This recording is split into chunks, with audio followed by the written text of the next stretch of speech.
A Hunter in Teyvat, Chapter 39b, Fan Fiction, by Azazyel. Thankfully, all we need to do is help subdue Dvalin and allow Jake and Lumine to purge Dvalin's maleficent energies, Venti explained, with the rest of the room nodding in understanding.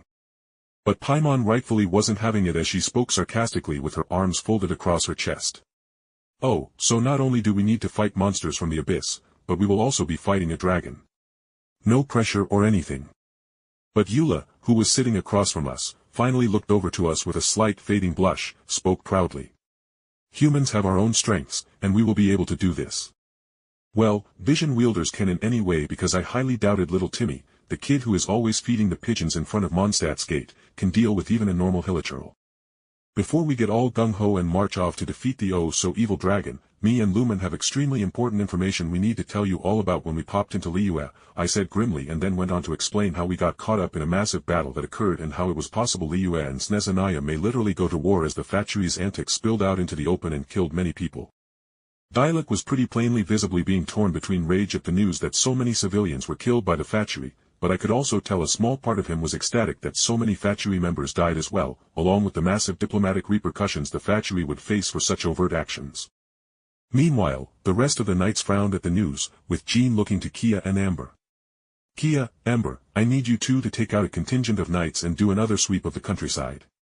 If the factory have been pushed out of Yeyvet, it's likely they fled into Mondstadt, should they have fled mostly north.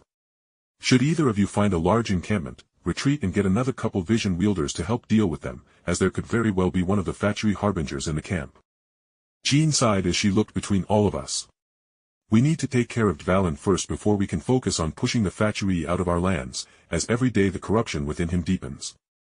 So let us go now as just over half a dozen vision wielders, along with Venti, should be able to subdue him so long as the forces of the abyss aren't too great.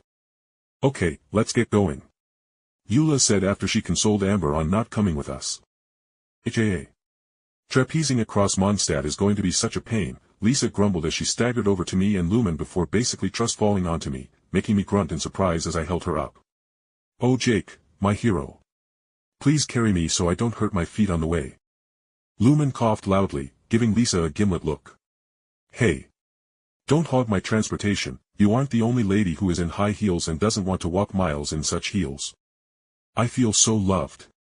Please subscribe to our channel and go to patreon.com/Azazyel to read all his stories.